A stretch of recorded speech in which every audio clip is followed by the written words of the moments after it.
அஸ்ஸலாமு அலைக்கும். இன்ஸ்டாகிராமே ஒரு கலக்கு கலக்கிட்டு இருக்கு. டர்க்கி ஸ்பெஷல் டோனர் கபாப் எப்படி செய்கிறதுன்னு பார்க்கலாமா? ரொம்ப சிம்பிளாக செஞ்சிடலாம், ரொம்பவே டேஸ்டியாக இருக்கும்.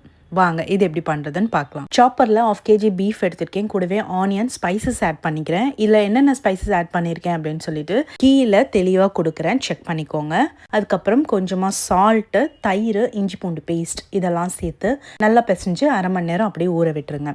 அடுத்து குபூஸ் பண்ண போகிறோம். அதுக்கு 2 கப் மைதா, கொஞ்சமாக உப்பு, 1 டேபிள் ஸ்பூன் அளவு சுகர், 1 டேபிள் ஸ்பூன் அளவு ஈஸ்ட் சேர்த்துருக்கேன், இன்ஸ்டன்ட் ஈஸ்ட், கொஞ்சமாக குக்கிங் ஆயில், தண்ணிலாம் சேர்த்து நல்லா பிசைஞ்சு அது ப்ரூஃபிங்க்கு விட்டுருங்க. பட்டர் பேப்பர் எடுத்திருக்கேன். அதுக்கு மேலே நம்ம மேரினேட் பண்ணி வச்சுருக்க பீஃப் ஒரு பால் மாதிரி எடுத்து சென்டரில் வச்சு மேலே இன்னொரு பட்டர் பேப்பர் வச்சு சப்பாத்தி நம்ம தேப்போம் இல்லையா, அந்த மாதிரி அந்த பட்டர் பேப்பர் ஃபுல்லாகவே அந்த பீஃப் வர மாதிரி ஸ்ப்ரெட் பண்ணிடுங்க. இப்போ இந்த மாதிரி ஃபோல்ட் பண்ணி பேக்கிங் ட்ரேயில் வச்சு நான் பேக் பண்ணி எடுக்க போகிறேன்.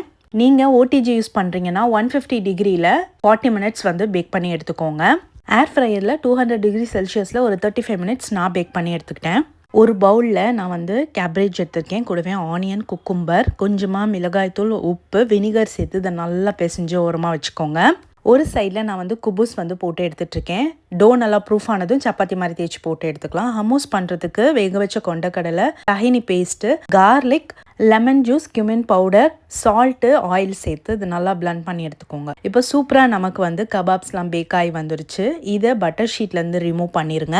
இந்த கபாபை கொஞ்சமாக பட்டரில் சாட்டே பண்ணி எடுத்துக்கலாம், கொஞ்சம் கிறிஸ்பியாக நமக்கு இருக்கும். அதனால அவ்வளோதான், ஆல்மோஸ்ட் எல்லாமே ரெடி பண்ணிட்டோம். இப்போ அசம்பிள் பண்ணிடலாம். நம்ம குபூஸில் ரெடி பண்ணி வச்சுருக்க ஹமோஸ் பேஸ்ட் அப்ளை பண்ணிவிட்டு வெஜிடபிள்ஸ் ஆட் பண்ணிக்கிறேன். நீங்கள் என்ன வெஜிடபிள்ஸ் வேணால் ஆட் பண்ணிக்கலாம். அப்புறம் குக் பண்ணி எடுத்த கபாப்ஸ் உள்ளே சேர்த்துட்டு டைட்டாக ரோல் பண்ணி கட் பண்ணி சர்வ் பண்ணிங்கன்னா அவ்வளோ டேஸ்டியாக இருக்கும். கண்டிப்பாக இந்த ரெசிபி நீங்கள் இவ்வளோ பண்ணுறதுக்கு வருத்தம் தான் நான் சொல்லுவேன். ரொம்ப டேஸ்டியாக இருந்துச்சு. நைட் டின்னருக்கு அப்படின்னா ஈவினிங் ஸ்நாக்ஸுக்கு உங்கள் கிட்ஸுக்கு இதை கண்டிப்பாக பண்ணி கொடுங்க.